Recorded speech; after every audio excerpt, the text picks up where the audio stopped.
नाम का एक गांव था जहां पर सारी चीजें उल्टी थी। घर उल्टे और तो और लोगों के काम करने का तरीका भी उल्टा। फिर एक दिन ये खबर शिमलापुर गांव के हरीश को पता चलती है और वो खुद ही अपनी आंखों से इस गांव को देखने के लिए आता है। वो देखकर कहता है, अरे ये क्या, यहाँ तो जैसा सुना था वैसे ही सारी चीजें उल्टी हैं। घर से लेकर कुएं सब उल्टे हैं, पर ये सब संभव कैसे है? हरीश गांव में जाता है और उस एक आदमी से मिलता है जो अपनी साइकिल उल्टी चला रहा होता है और हरीश उससे पूछता है, सुनिए, क्या आप मुझे बता सकते हैं कि यहाँ सब उल्टा क्यों है और आप ये साइकिल उल्टी क्यों चला रहे हैं? मुझे ये तो नहीं पता, पर जब से मैं इस गांव में हूँ तब से सब ऐसा ही चल रहा है। पर तुम ये बात गांव के मुखिया से पूछ सकते हो, उन्हें जरूर कुछ पता होगा। और वो मुझे कहाँ मिलेंगे? गांव में एक बहुत बड़ा पेड़ मिलेगा जो कि गांव में अकेला सीधा पेड़ है। आपका बहुत बहुत शुक्रिया।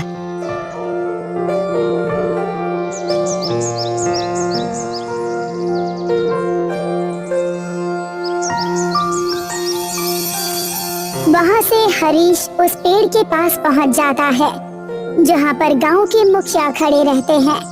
हरीश उनके पास जाकर उनसे पूछता है, क्या आप मुझे बता सकते हैं कि यहाँ घर, कुएं, पेड़ सब उल्टे क्यों हैं और सिर्फ ये अकेला पेड़ सीधा क्यों है?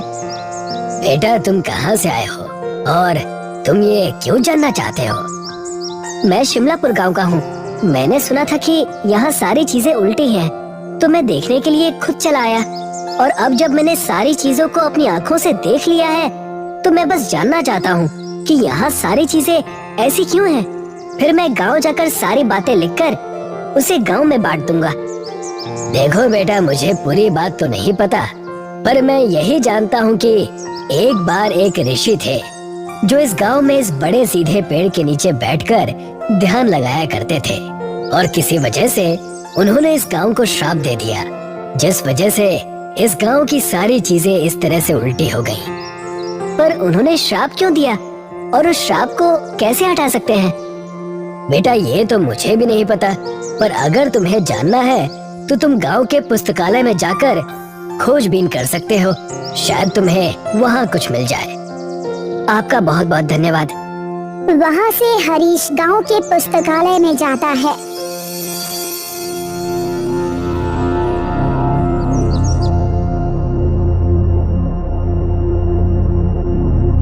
जहाँ पर कई सारी किताबों की लिखाई उल्टी होती है। यहाँ के किताबों में तो लिखावट भी उल्टी है। इसे तो पढ़ना भी बहुत मुश्किल है। हरीश किताबों को पढ़ने की कोशिश करता है। वैसे ही उसकी नजर एक किताब पर पड़ती है जो कि बाकी किताबों से थोड़ी अलग थी। हरीश उस किताब को उठाकर जैसे ही खोलता है तो वो देखता है, अरे, इस किताब में तो सारी चीजें सीधी लिखी हुई हैं। देखता हूँ, शायद इसमें कुछ लिखा हो जिससे ये पता चल जाए कि इस गांव की ये हालत आखिर हुई कैसे। हरीश उस किताब को पढ़ने लगता है जिसमें गांव की कहानी लिखी होती है।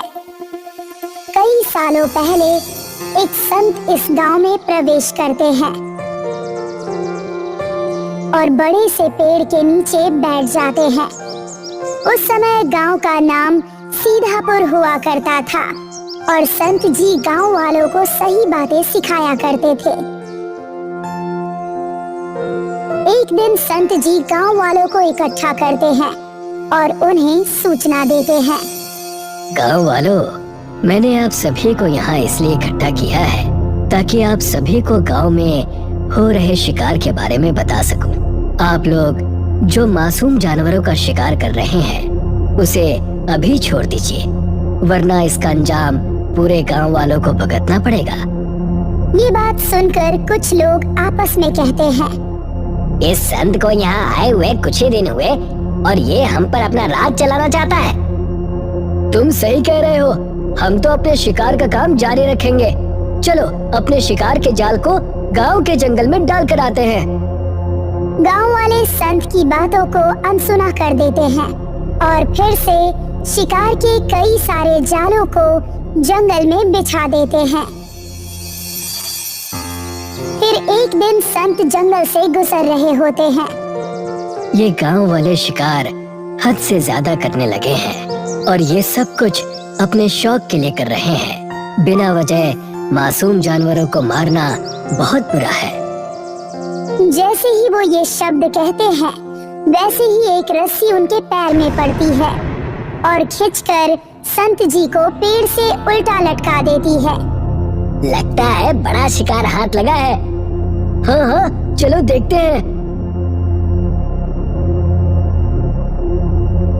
जैसे ही वो लोग वहाँ संत जी को उल्टा लटके देखते हैं, वो डर जाते हैं और जल्दी से उन्हें नीचे उतारते हैं। फिर माफी मांगने लगते हैं, पर संत जी बिना कुछ सुने उस पेड़ के नीचे आ जाते हैं और ध्यान में लग जाते हैं और जल्द ही सारे गांव में ये बात मालूम पड़ जाती है। सारे गांव वाले संत जी से मिलने आते हैं।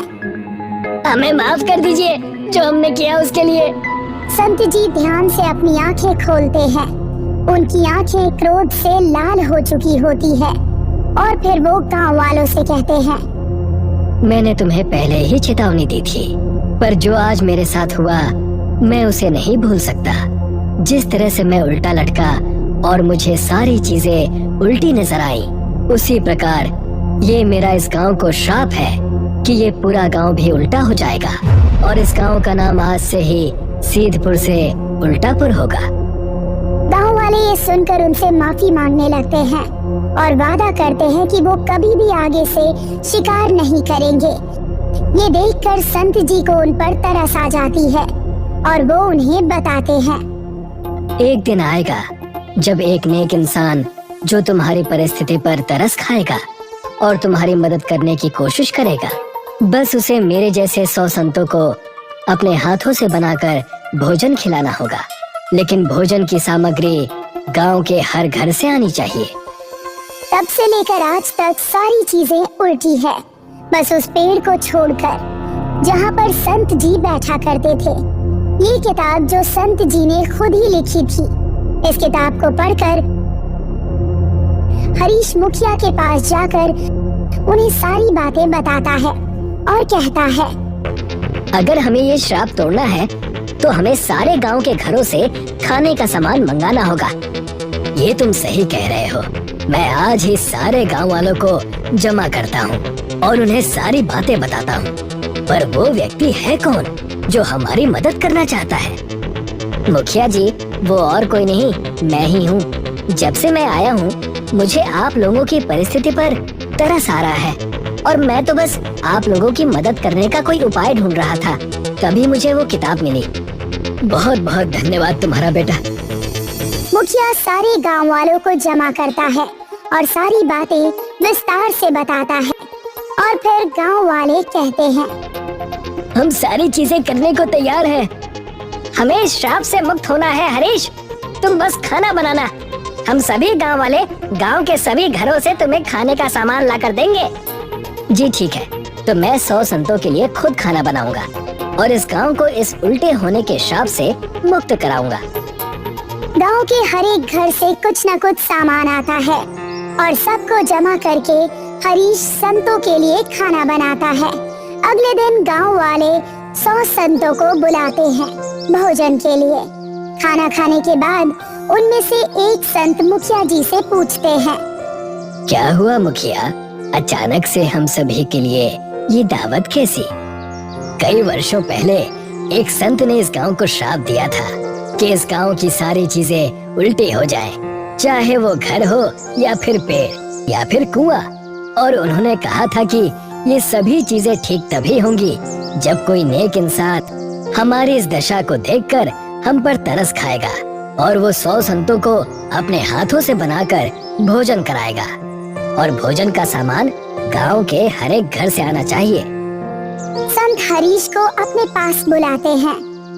हरीश बेटा, तुमने जो इस गांव के लिए किया है उसे देखकर हम सब बहुत खुश हैं। अगर ये गांव इस श्राप से मुक्त हुआ है तो इसका श्रेय सिर्फ और सिर्फ तुम्हें जाता है।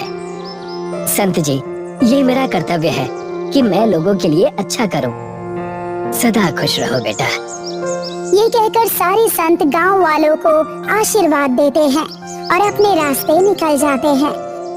अगली सुबह जब सूरज उगता है तो सारी चीजें एकदम सीधी हो जाती है। गांव के हर एक घर सब सीधे हो जाते हैं। ये देखकर गांव वाले बहुत खुश हो जाते हैं और मुखिया जी सारे गांव वालों को एक साथ जमा करते हैं। हरीश बेटे, तुम्हारा बहुत बहुत धन्यवाद। जो तुमने हमारे लिए किया शायद ही कोई करता है। इसकी कोई जरूरत नहीं है मुखिया जी। बस आप गांव वालों को बता दीजिए कि पहले वाली गलतियां वापस ना दोहराएं। हाँ, तुम सही कह रहे हो। तभी मुखिया जी सारे गांव के लोगों से कहते हैं, इस गांव में आज के बाद कभी कोई जानवरों का शिकार नहीं करेगा और अगर कोई शिकार करते हुए पकड़ा गया तो उसे गांव से निकाल दिया जाएगा। हाँ, हम कभी मासूम जानवरों का शिकार नहीं करेंगे। और उसी वक्त मुखिया जी गांव का नाम फिर से सीधापुर रख देते हैं और गांव के सभी लोग अब अपने सीधे गांव में खुशी से जीते हैं।